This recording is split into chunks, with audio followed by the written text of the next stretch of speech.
तू भी कैसा झूठा है। घुड़सवार ने झुंझला कर कहा। लेकिन किया भी क्या जाए, सो मैं तुझे माफ करता हूं। हाँ तो अपनी आंखें बंद कर ले। अब खोल। 1 मिनट रुककर उसने कहा। आशिक खुशी के मारे चीख उठा। वे अब तिफसल के दरवाजे पर खड़े थे। सच्चे दिल से आशिक ने शुक्रिया अदा किया और काठी पर से अपना थैला उतारते हुए घुड़सवार से बोला, तेरा कर्तव्य महान है आका, लेकिन मेरे लिए उससे भी महान एक काम और कर दे। अगर मैं किसी से यह कहूंगा कि अर्जनीन से तिफलिस तक का रास्ता एक दिन में मैंने पार किया है तो कोई मेरा यकीन नहीं करेगा। सो मुझे कोई ऐसी चीज दे जिससे मैं ये साबित कर सकूं। घुड़सवार ने मुस्कुराकर कहा, झुककर मेरे घोड़े के खुर तले की मिट्टी मुट्ठी भर उठा ले और उसे अपने लबादे तले दामन में छिपा रख। अगर कोई तेरे शब्दों की सच्चाई पर शक करे तो उससे कहकर ऐसी अंधी को बुलवा ले जिसे 7 साल से कुछ भी सूझता न हो, उसकी आंखों पर इस मिट्टी का लेप कर दे और वह देखने लगेगी। आशिक गरीब ने सफेद घोड़े के खुर तले की मिट्टी एक मुट्ठी उठा ली।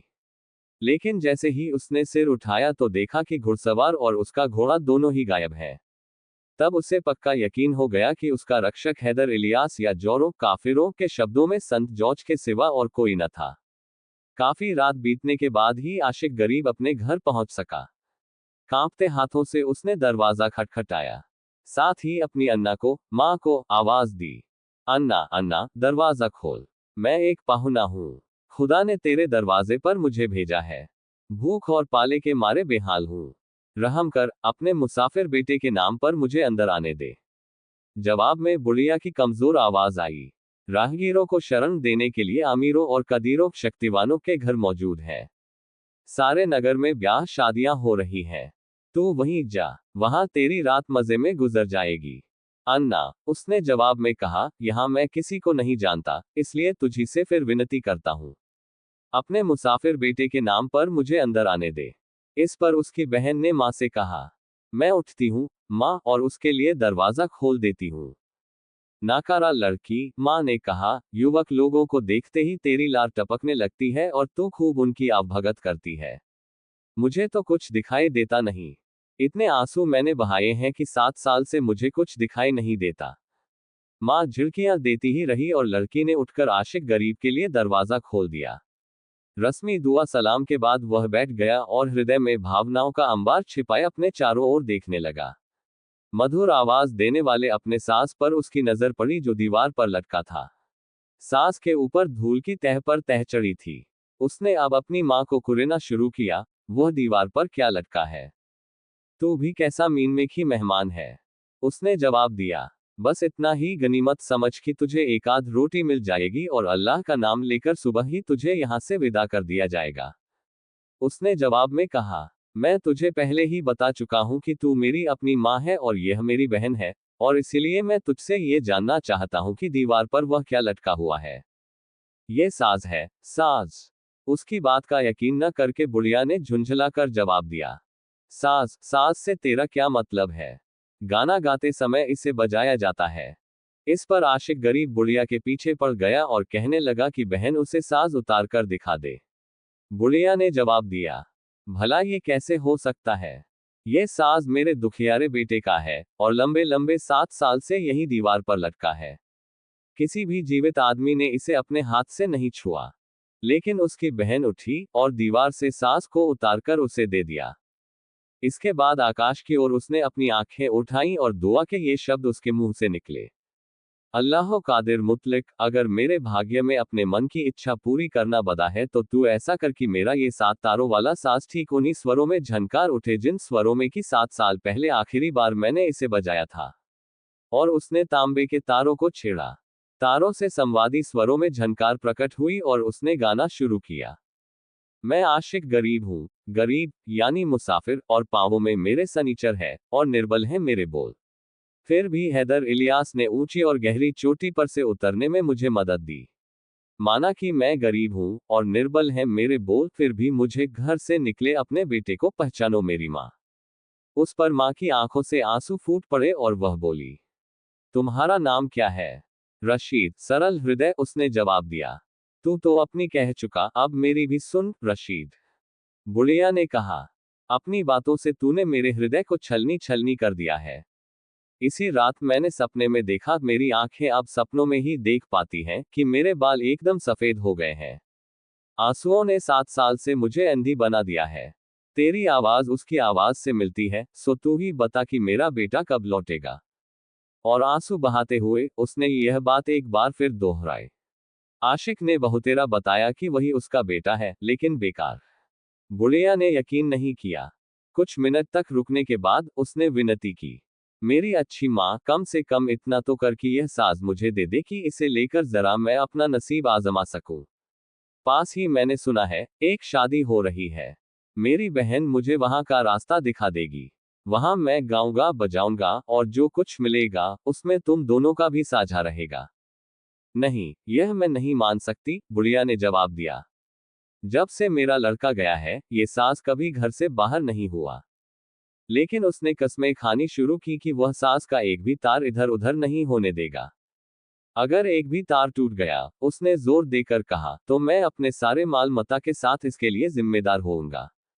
सो बुढ़िया ने उसकी थैली को टटोला और यह जानकर कि वह सिक्कों से भरी है, उसे साज ले जाने की इजाजत दे दी। बहन ने उसे रास्ता दिखाया और उस धनी घर में, जहां धूमधाम से शादी की दावत हो रही थी, उसे छोड़कर खुद बाहर दरवाजे पर खड़ी हो गई। वह देखना चाहती थी कि अब आगे क्या होता है। मगुल मागरी इसी घर में रहती थी और ठीक इसी रात वह कुर्दुश बे की पत्नी बनने वाली थी। कुर्दुश बे अपने सगे संबंधियों और संगी साथियों के साथ खान पान में मस्त था और मगुल मागरी बढ़िया कामदार चतरे पर्दे के पीछे अपनी सखी सहेलियों के साथ बैठी थी। उसके एक हाथ में जहर भरा प्याला था और दूसरे में तेज खंजर। उसने कसम खाई थी कि कुर्दुश बे के पलंग पर पांव रखने से पहले ही वह अपना काम तमाम कर लेगी। तभी चतरे की ओट में उसने सुना कि कोई अजनबी आया है। वह कह रहा था, सलाम अलैकुम, खुदा तुम्हें राहत दे। तुम यहाँ दावत उड़ा रहे हो और खुशियां मना रहे हो। मैं एक गरीब परदेशी राहगीर हूँ। मुझे भी यहाँ बैठने की इजाजत दो। मैं तुम्हें गीत सुनाकर खुश कर दूंगा। क्यों नहीं, कुर्दुश बे ने कहा। यह शादी का मौका है। गाने और नाचने वालों को भला कौन मना करेगा। सो तू भी कुछ सुना, आशिक, मैं तुझे अंजलि भर सोना देकर विदा करूंगा। इसके बाद कुर्दुश बे ने आशिक गरीब से पूछा, तेरा नाम क्या है, राहगीर? शिंदी गरूरसस। वल्लाह, क्या नाम है? बे हंसी का फव्वारा छोड़ते हुए चिल्ला उठा, ऐसा नाम तो मैंने पहली बार ही सुना है। जन्म से पहले जब मेरी माँ के पेट में पीड़ा शुरू हुई तो पड़ोसी दरवाजे पर आते और पूछते, अल्लाह ने क्या दिया है, लड़का या लड़की? और उन सबको एक ही जवाब मिलता, शिंदी गरूरसस, तुम्हें जल्दी ही पता चल जाएगा। इसके बाद उसने अपना साज उठाया और गाना शुरू कर दिया। खलाफ नगर में मैंने मिस्री मदिरा का जाम पिया, पर खुदा ने मुझे पर दिए और 3 दिन में उड़कर मैं यहाँ आ गया। कुर्दुश बे के भाई के दिमाग में बुद्धि की जगह गोबर भरा था। उसने अपना खंजर निकाल लिया और चिल्लाकर बोला, तू झूठ बोलता है। खलाफ से यहाँ तक कोई 3 दिन में कैसे आ सकता है? लेकिन तूने ये खंजर क्यों निकाल लिया है? आशिक गरीब ने कहा, गायकों के लिए यह एक आम बात है कि वे दुनिया के चारों कोनों से एक ही जगह पर जमा होते हैं। फिर मैं अपने गीत के लिए तुझसे कुछ वसूल भी नहीं कर रहा हूं। चाहे यकीन कर चाहे ना कर, यह तो तेरी मर्जी है। गाने में बाधा ना दे, दूसरे ने कहा और आशिक गरीब ने फिर से गाना शुरू कर दिया। अर्जनीन घाटी में मैंने नमाज़े पेशी, सुबह की पहली नमाज पढ़ी, दोपहर की अर्जरूम नगर में, मगरिब की, सूर्यास्त की काज नगर और सांझ की तिफिलिस में। अल्लाह ने मुझे पर दिए और मैं उड़कर यहाँ आ पहुंचा। अगर मैं झूठ बोलता हूं तो खुदा करे कि मैं सफेद घोड़े तले गारत हो जाऊं। वह चलता क्या था, तेज छलांगे मारता था, तने हुए रस्से पर नृत्य करने वाले नट की भांति पहाड़ से घाटी में, घाटी से पहाड़ पर। मिवलेन ने, हम सबके परवरदिगार ने, आशिक को पर बख्शे, और वह उड़कर मगुल मागरी की शादी में आ पहुंचा। इस पर मगुल मागरी ने उसकी आवाज पहचानकर जहर के प्याले को एक ओर फेंक दिया और खंजर को दूसरी ओर। अच्छा, तो क्या इसी तरह तू अपनी कसम रखती है? उसकी एक सहेली ने कहा। इसका मतलब ये कि तूने आज की रात कुर्दुश बे की बनना तय कर लिया है। तू नहीं पहचान सकी, लेकिन मैंने उस आवाज को पहचान लिया जो मुझे इतनी प्यारी है, मगुल मागरी ने जवाब दिया और कैंची से चतरा को काटकर एक झरोखा सा बना दिया। और जब उसने आशिक गरीब के चेहरे पर नजर डाली और उसे पक्की तौर पर पहचान लिया तो उसके मुंह से एक चीख निकली। भागी भागी वह उसके पास पहुंची और उसकी गर्दन में अपनी बाहें डाल दी। इसके बाद दोनों बेसुध होकर गिर पड़े। कुर्दुश बे का भाई खंजर ताने उन पर टूट पड़ा। वो दोनों को मार डालना चाहता था, लेकिन कुर्दुश बे ने उसे रोकते हुए कहा, गुस्सा ठंडा कर और याद रख कि जन्म के समय इंसान के भाग्य में जो कुछ लिख दिया जाता है, उससे कभी छुटकारा नहीं मिलता। होश आने पर मगुल मागरी लाज के मारे लाल हो गई। हाथों से उसने अपना मुंह छिपा लिया और पर्दे के पीछे ओझल हो गई।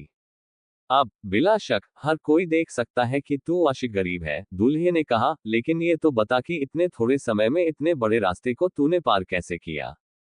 सच्चाई के सबूत में आशिक गरीब ने कहा, मेरी तलवार चट्टान को भी काट डालेगी। और अगर मैं झूठा हूं तो खुदा करे मेरी गर्दन बाल से भी ज्यादा पतली हो जाए। लेकिन सबसे अच्छा तो यह है कि मेरे सामने किसी ऐसी अंधी को ला जिसने 7 साल से सूरज की रोशनी न देखी हो, और मैं उसकी आंखों की जोत लौटा दूंगा। आशिक गरीब की बहन, जो बाहर दरवाजे के पास खड़ी थी, यह सुनते ही भागी हुई अपनी माँ के पास गई। माँ, उसने चिल्लाकर कहा, वो सचमुच मेरा भाई और दरअसल तेरा बेटा आशिक गरीब है। इसके बाद वह अपनी माँ का हाथ पकड़कर उसे वहां ले आई जहां दावत हो रही थी। आशिक गरीब ने अपने लिबादे के भीतर से वह मिट्टी निकाली, उसे पानी में घोलकर अपनी माँ की आंखों पर लेप दिया और लेपते हुए बोला, तुम सब लोगों के सामने अब ये जाहिर हो जाएगा कि हैदर इलियास कितना महान है और कादिर है। मिट्टी लेपते ही उसकी माँ ने आंखें खोली और देखा कि उसकी आंखों की जोत लौट आई है। इसके बाद किसी के हृदय में उसके सच्चा होने में संदेह नहीं रहा, और कुर्दुश बे ने मगुल मागरी को, जिसके सौंदर्य का बखान करना मुश्किल है, अपने दावे से मुक्त कर दिया। इस पर खुशी से छलछलाते आशिक गरीब ने उससे कहा, सुनो कुर्दुश बे, मैं तेरी भी तसल्ली करूंगा। मेरी बहन उस दुल्हन से किसी तरह भी घटकर नहीं है जिससे कि तेरा ब्याह होने वाला था। मैं अब अमीर हूं, सो वह भी चांदी सोने से उतनी ही लदी होगी जितनी की मगुल मागरी। सो तू उसे स्वीकार कर और खुदा तुम दोनों को भी उतनी ही खुशी दे जितनी कि मुझे अपनी मगुल मागरी को पाकर हुई है।